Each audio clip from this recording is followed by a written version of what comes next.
بسم اللہ الرحمن الرحیم۔ معزز خواتین و حضرات، السلام علیکم ورحمۃ اللہ وبرکاتہ۔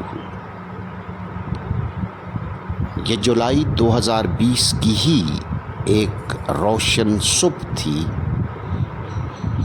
موتیے کے پھول حسب سابق میرے دفتر میں لائے جا چکے تھے۔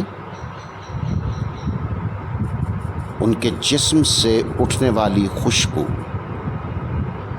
ہمیشہ کی طرح میری قوت شامہ پر دستک دے رہی تھی، مگر آج اس دستک میں کچھ شدت تھی۔ مجھے یوں محسوس ہوا جیسے یہ خوشبو مجھ سے کچھ کہنا چاہتی ہو۔ میرے دل و دماغ اور ضمیر نے آگے بڑھ کر خوشبو کا استقبال کیا، اسے دستار فضیلت پہنائی اور اسے عزت و تکریم کی کرسی پر بٹھا کر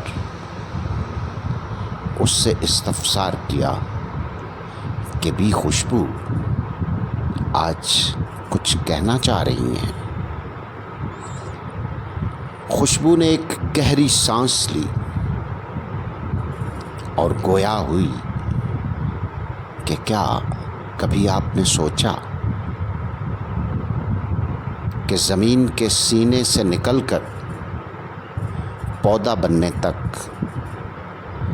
اور پودے پر پھول کی شکل اختیار کرنے سے لے کر آپ کے دفتر تک پہنچنے تک اور پھر آپ کی قوت شامہ تک پہنچ کر آپ کو راحت و سکون اور فرحت کا احساس دلانے کے ان تمام مراحل میں کتنا لمبا سفر طے کرتی ہوں میں؟ کیا آپ نے کبھی سوچا؟ میں نادم سا ہو کر سر جھکا کر خوشبو کے سامنے بیٹھا ہوا تھا اور میرا دل چاہ رہا تھا کہ خوشبو، آج تیرا دن ہے، آج تو بولے گی، میں سنوں گا۔ میں نے خوشبو سے پوچھا کہ خوشبو اپنی کہانی سناؤ تو صحیح کہ کس طرح سے تم نے یہ سارا سفر طے کیا۔ خوشبو نے ٹھنڈی آہ بھری اور کہنے لگی کہ عرض وطن، عرض پاکستان کے ایک بیٹے نے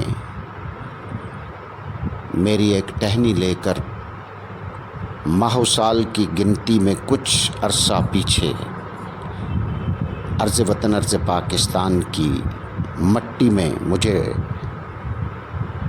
دبا دیا تھا، پھر مجھے نم پہنچایا گیا، پھر میری آبیاری کی گئی، پھر میرا خیال رکھا گیا۔ میں نے فطرت سے نائٹروجن، فاسفورس، پوٹیشیم، آکسیجن اور نہ جانے کتنی ہی چیزیں لے کر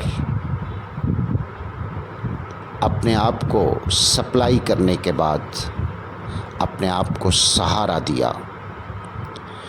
پھر ماہ و سال گزرتے چلے گئے، میرے جسم میں طاقت آتی چلی گئی، پھر میرے اوپر جوبن آیا، پھر میرے اوپر بہار آئی، پھر میں نے پھولوں کی شکل اختیار کی، اور پھر آپ کے دفتری نے وہ پھول وہاں سے اتار کر آپ کے دفتر تک پہنچا دیے۔ میں خاموش بیٹھا سن رہا تھا اور خوشبو مسلسل بولے چلے جا رہی تھی۔ مجھے اس کی خوشبو مسحور کیے جا رہی تھی اور میں گنگ خاموش بیٹھا تھا۔ خوشبو کہہ رہی تھی کہ میں خوشبو پھیلاتی ہوں، پیار کا پیغام، محبت کا پیغام لے کر آتی ہوں، میں فرحت پہنچاتی ہوں، آپ کو ہی نہیں بلکہ اس ملک کے ہر باسی کو، ہر شہری کو ہر ریزیڈنٹ کو میں آپ کو راحت پہنچاتی ہوں، لیکن آپ سے کوئی مطالبہ نہیں کرتی. میں صرف آپ سے ایک توقع لگاتی ہوں، اور وہ توقع یہ ہے کہ آپ کو اس خوشبو کی قسم آپ نے وطن سے محبت کرنی ہے. آپ نے محب الوطن بننا ہے. آپ نے وطن سے غداری نہیں کرنی. میں نے خوشبو سے وعدہ کیا کہ خوشبو، تیرے پیار کی قسم میں انشاءاللہ تیرے اعتماد پر پورا اتروں گا. عرض وطن، عرض Pakistan. Please subscribe, like, share, comment. عرض وطن، عرض پاکستان. Thank you.